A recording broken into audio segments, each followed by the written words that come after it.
Hi అండి. నేను మీ Chamu Yadav. Welcome to my channel అండి. ఈరోజు మనం గోబీ రైస్ ఎలా చేసుకోవాలో చూద్దామా. ముందుగా గోబీని బాగా క్లీన్ చేసి స్టవ్ మీద గిన్నె పెట్టి గిన్నెలో నీళ్ళు పోసేసి కొద్దిగా పసుపు సాల్ట్ వేసి ఒక 5 మినిట్స్ బాగా హీట్ అయినాక ముందుగా మనం కట్ చేసి పెట్టుకున్నాం కదా గోబీ, ఆ గోబీని అంతా శుభ్రంగా క్లీన్ చేసేసేయండి. నీట్గా తీసేసి ఈ గోబీని అంతా తీసి ఆ వేడి నీళ్ళల్లో వేసేయండి. వేడి నీళ్ళలో వేసేసాక ఒక 5 నిమిషాలు 10 నిమిషాలు లేదా అట్లానే వదిలేయండి ఆ వేడి నీళ్ళల్లో. దాంట్లో ఏదన్నా పురుగులు ఏదన్నా ఉన్నా చచ్చిపోతాయి, లేకపోతే పైకి తేలిపోతాయండి. అప్పుడు తీసేసి ఒక 10 నిమిషాల తర్వాత బాగా కడిగేసి ఒక గిన్నెలోకి తీసుకోండి.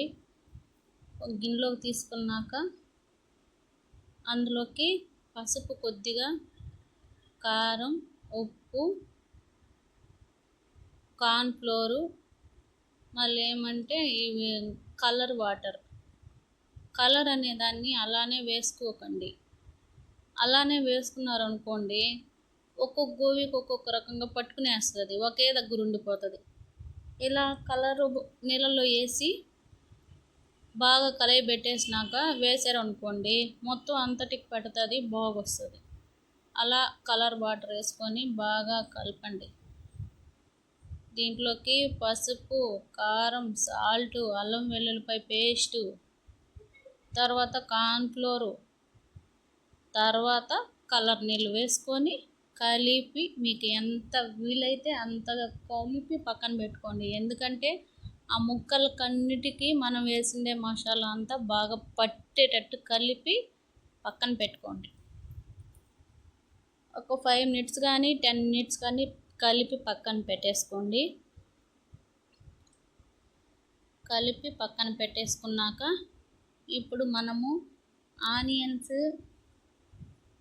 పచ్చిమిర్చి, మీ దగ్గర వెజిటేబుల్స్ ఏమున్నా కట్ చేసుకోండి.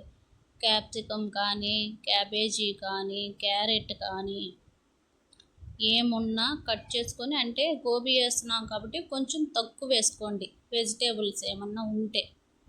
అలా వద్దు నార్మల్గానే ఇదే బాగుంటుంది అని అనుకుంటే ఓన్లీ ఆనియన్, పచ్చిమిర్చి కట్ చేసుకొని పక్కన పెట్టుకోండి. ఆనియన్ పచ్చిమిర్చి కట్ చేసి పక్కన పెట్టేసుకొని అందులోకి కొద్దిగా కరివేపాకు అన్నీ తీసి పక్కన పెట్టేసుకోండి.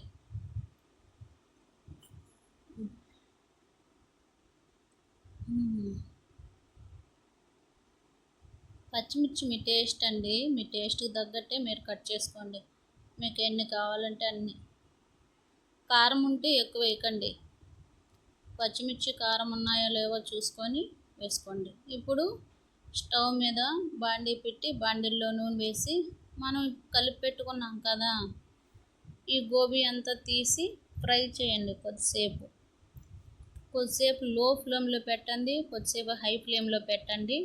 పెట్టిన తర్వాత లో ఫ్లేమ్లో పెట్టినప్పుడు ఏమవుతుందంటే మనం గోబీ అనేది లోపల కూడా బాగా ఉడుకుతుంది అన్నమాట. బాగా కలర్ వచ్చేంత వరకు వండించి తీసేసేయండి. తర్వాత బాగా వేగనివ్వండి, చూసుకుంటూ ఉండండి. ఒకటిగానే హైలోనే పెట్టేసి ఊరికే కామైపోకండి, చూసుకుంటూ ఉండండి. అది తీసేసి ఒక గిన్నెలో పెట్టేసుకోండి, పక్కన ప్లేట్లో పెట్టేసుకున్నాక తర్వాత స్టవ్ మీద వేరే బాండీ పెట్టుకొని అందులోకి కొద్దిగా ఆయిల్, మనం ఇంతకుముందు కట్ చేసి పెట్టుకున్నాం కదా ఆనియన్స్, పచ్చిమిర్చి, కరివేపాకు ఫస్ట్ కొద్దిగా వేగనివ్వండి. తర్వాత ఆ గోబీ అనేది మనం ఫ్రై చేసి పెట్టుకున్నాం కదా, ఫ్రై చేసి పెట్టుకున్నది కూడా ఆనియన్స్ వేపుతున్నాం కదా అందులోనే వేసి వేపండి. అందులోనే టమాటా సాస్, చిల్లీ, మళ్ళీ ఏమంటే వెనిగరు, సోయా సాసు, కెచప్, టమాటా కెచప్ అవి ఉన్నాయి కదా అవన్నీ వేయండి. వేసాక ఒకసారి కలయి పెట్టేసి దాంట్లోనే వైట్ పెప్పర్ వైట్ పెప్పర్ అని అడిగితే ఎవరైనా ఇస్తారు, సూపర్ మార్కెట్లో కూడా దొరుకుతుంది. వైట్ పెప్పర్ వేయండి. బ్లాక్ పెప్పర్ అనేది ఇలాంటి వాటికి యూస్ చేయకండి. ఫ్రైడ్ రైస్లో మనం ఏం చేసినా కూడా బ్లాక్ పెప్పర్ అనేది అవాయిడ్ చేయండి. వైట్ పెప్పర్ మాత్రమే యూస్ చేయాలి. వేసాక ఒకసారి కలయి పెట్టేసుకోండి. బాగా కలయి పెట్టండి, ఎందుకంటే ఈ మసాలా దినుసులన్నీ ఇందులోనే కలవాలి. మళ్ళీ అన్నం వేసాక వేస్తాము అని అంటే కొన్ని పడుతుంది, కొంత పట్టదు. అందుకని చెప్పేసి ఇప్పుడు బాగా కలయి పెట్టుకున్నాం కదా. ఇలా కలయి పెట్టుకున్నాక ఇందులోనే మనము ముందుగా అన్నం ఉడికించి చల్లారి పెట్టుకోండి. ఎందుకంటే చల్లారితేనే అన్నం మేకుగా వస్తుంది. అప్పుడు ఏమరానంటే పొడిగా ఉన్నప్పుడు ఏమవుతుంది, తినేదానికి బాగుంటుంది అతుక్కోకుండా. ఓకేనా? అలా అన్నం ఉడికించి చల్లారి పెట్టుకున్నాకనే వేసుకోండి. అప్పటికప్పుడికే వేసేసారనుకోండి, అప్పుడప్పుడే అన్నం వంచేసి అప్పటికప్పుడికే వేసేసారనుకోండి, అది ముద్ద అయిపోతుంది. అప్పుడు చేసినా కూడా వేస్టే. అందుకని చెప్పేసి దీన్ని బాగా మగ్గనివ్వాలి.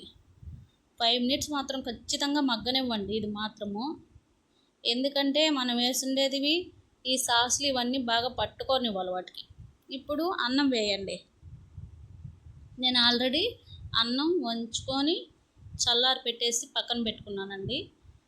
పక్కన పెట్టుకొని వేస్తున్నాను. మీకు ఎంతమంది ఇంట్లో ఉంటే దానికి తగ్గట్టుగా క్వాంటిటీ తీసుకోండి. అన్నం కానీ గోబీ కానీ దానికి తగ్గట్టు మసాలా దినుసులు వేసుకోండి. అయ్యో మీరు ఇంత చెప్పారు కదా, మేము ఇంతే వేసాము, టేస్ట్ రాలేదని చెప్పేసి అనుకోండి. కానీ మీ టేస్ట్కి తగ్గట్టు వేసుకోండి ఉప్పు కారాలు అవి.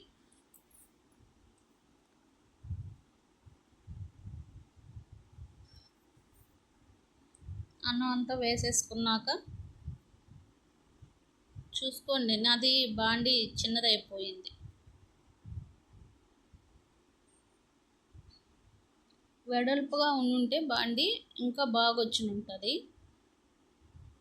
అయినా పర్వాలేదు, చాలా బాగా వచ్చిందండి టేస్ట్.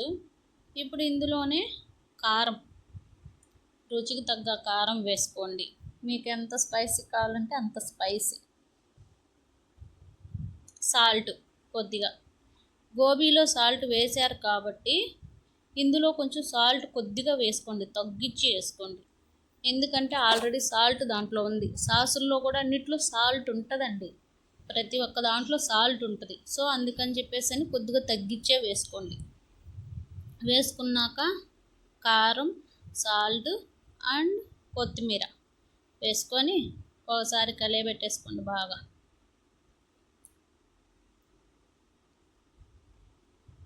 చాలా బాగా వచ్చిందండి, చాలా టేస్ట్గా బాగుంది. మా పిల్లలు కూడా బాగుంది అని అన్నారు. చాలా బాగుందండి.